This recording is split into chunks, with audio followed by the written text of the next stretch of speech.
Happy Arvo! Thank you for joining me today. And I am sorry in advance to anybody. If anybody buys this t-shirt, people are going to be asking questions. They might look at you funny, but thank you.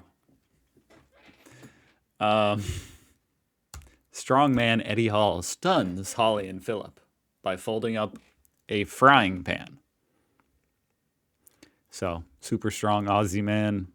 Sounds fun to me. And it's this morning show over there down under. I enjoy it from what I've seen. So, fun. Sounds fun. Let's have some fun. Fun. What were you like as a child? Were you a big Holy kid? crap. I think I've always been a fairly big kid. I was actually a national champion swimmer when I was a child. You don't say. This dude's face is literally like sitting in the middle of his head. Like his face looks tiny compared to his head.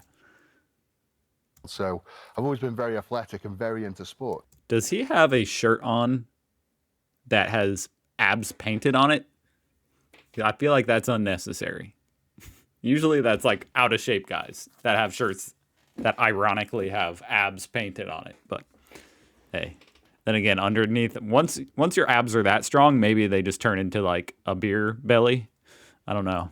Maybe they just bulge out and yeah, it looks like he airbrushed some abs on there. Good for him. Also, this dude is absolutely massive. Holy crap. Have I said that enough? He looks like an 18-wheeler with legs. Actually, each leg looks like an 18-wheeler. He's a man with 18-wheelers for legs and arms. Right, so is there a eureka moment where you think, do you know what? I want to be the strongest man in the world. Probably about I had that eureka moment. It just never happened. age 5, watching The World's Strongest Man, and I remember saying to my mum and dad, I'm going to be the world's strongest man one day. And we all had a good laugh and a That's giggle. awesome. But I think subconsciously it stuck, and lo and behold, I became the world's strongest man. That, but with a lot of dedication and time. And to be able to do that, I mean, how often do you have to train? What sort of things do you have to eat? People don't really fathom what you have to do to be a professional strongman. I'm training 4 hours a day, but then there's the physio, stretching, hot, cold. The amount of ripples on his neck. Oh, that's a tattoo. I mean, he does have a literal smile. He has a second mouth in the back of his head. Like instead of eyes in the back of his head, he just has a second mouth back there to consume all the calories. Hot, cold treatments, hyperbaric treatments, all the eating, all that. I've got to eat 12,500 calories a day. It is more than a full-time job. What does that look like? I mean, what do you have for breakfast? I have 2 breakfasts. So the first breakfast would be a full English. Is it? Can you really have 2 breakfasts? Because it's called a break fast. You know what I'm saying? You're breaking the fast. So if by the time you have the second breakfast, Times 4, so you've already broken it. 4 or 5 sausages, 5 bacon, I'm 5 beginning to eggs. think I'm in the wrong job. It sounds Takes up a great. career in bodybuilding. It sounds great, but it really isn't. Yeah, I can't wait to see you looking like that. Yeah, I don't think that lady could eat 12,000 calories. Because the thing That would be enough for a month is, for her. you have to put that food, that amount, it's not good for you. No, you shouldn't consume that amount of calories unless you burn it off and you turn it into what you're turning it into.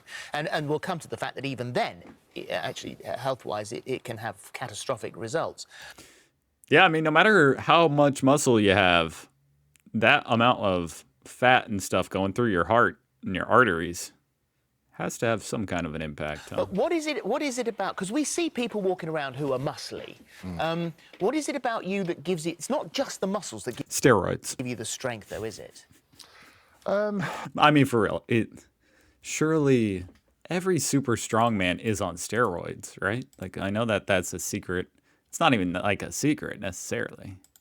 Is that controversial of me to say? Holy crap. He's got abs there. Why? How does he go from this to this? Same guy? Just the abs is a... Oh, he's British? Faker. There's aesthetics, so there's looking good, and there's being strong. Two totally different things. And is there a technique in the way you use your muscles?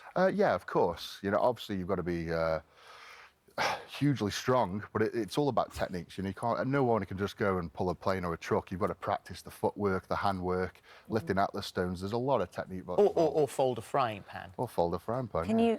I mean, that's just a bog standard frying pan. I don't know what Phil Vickery's going I know he wasn't actually faking. to use. It is. By the way, I'm just. He never claimed to be Australian. But, I just assumed he was. And you can fold that up like a burrito. Oh, you put me on the spot here. Well, yeah, I what think can you so. do with it? I could have a go folding it We'll up. go and fry we us won't an egg. charge you for it. We won't charge you for it. No, it's okay. Yeah. It's still a bit wet. Has someone been poaching their eggs in this? morning? Probably. Yeah. Okay. Well, do you want to give that a tap just to make sure everyone's real? Yeah. Well, it's There our we go. pan. We know it's real. Right. Okay. I'll give it a go.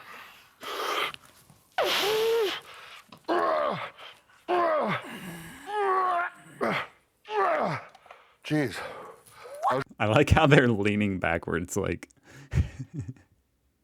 like this is dangerous. They're both like, this frying pan may explode. Jeez. How's that? Oh, that's amazing! I tell you what, you can get more of them in the dishwasher that shape. Yeah, can't you can actually. You Can could you come handy. can you put it back now? But I mean, you are incredibly strong. You've gone on to achieve greatness. You've got to the top of your field, which, as you said, as that little boy, was the ultimate dream.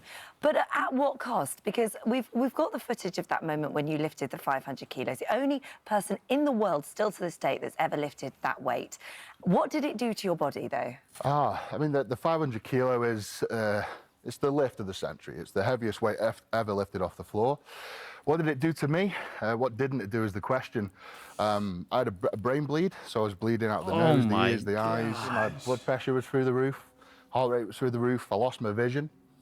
And probably for about 3 or 4 weeks, I had the signs of concussion. I couldn't remember my wife's name, my kids' How do you get a concussion? Wouldn't that mean your brain has to like bounce around?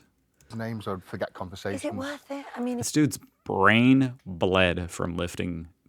Oh, how heavy this weight was. when you hear that, You know what? To be the best At at that point, I think it's too heavy. That might be the limit. any sport, you've got to take risks, and there's always consequences. And if I could go back in time and do it all again, I would. would you? Yeah. Do you know that you haven't done yourself permanent damage? I don't know that, but when I won the world's strongest man, I reached a body weight of around 32 stone. So I'm a very slender 27 stone at the minute. Well done. And, thought you looked thank a bit you. Yeah. Wow. This is slender for him. And being that body weight at my height was extreme. The doctors kept telling me to stop. My kidney and liver markers were always through the roof, and I've probably done a lot of damage. I've probably taken a few decades off my, my life. But But it's you've making up for said it you were prepared to die for it. I mean, this is something that you desperately want to do. And people mountain climb, and that's dangerous. People race cars, and that's Sure do. dangerous. So when you finally achieved your goal from being a 5-year-old, when you were there in 2017, and you were the world's strongest man, what did the kid inside you think? Geez, I mean, it was literally a lifetime ambition, and to literally put my life on the line to achieve it was a big He looks even stronger now. thing, and I did. I really did put my life on the line. And when I finally got handed that trophy, it was just You don't even think about that whenever you're watching a strongman competition, that these dudes are putting their life on the line. a complete overwhelmness of emotion because I put so much pressure on myself to win that title. If I hadn't have won it last year, I'd have probably gone again and again and again. And there's no doubt in my mind I'd have killed myself chasing that trophy. You must have a very understanding family. Very understanding. I've got a gorgeous wife and kids at home. Yeah. And obviously the wife went through hell Yeah. by my side. She's basically been a single mother. I love seeing a family photo, cute little family photo with this dude, an absolute monster, taking up half the photo. Cute kid.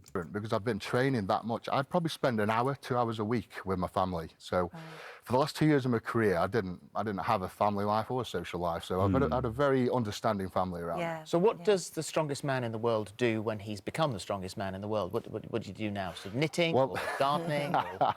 Folding frying pans. Folding frying pans, yeah. Well, the plan was to sort of, dwindle down the training, relax a bit, but it's gone the opposite. I'm so busy with appearances, endorsements, traveling the world, meeting royal families, and Oh my gosh, this kind of shocked me. I'm not going to lie. This picture pulling up, Wow. Well, there you have it, folks. You may use a frying pan to make a burrito. This guy makes a burrito out of a frying pan. That's crazy. I like this show this morning. Anyway, I hope you guys are having a fantastic day. And an even happier Arvo. There you go. Well, I hope to see you here again tomorrow. I'll be here watching more Australian TV, learning about Australia. You know the drill. Thank you for watching. Subscribe for more. Regardless, have a great day. Goodbye.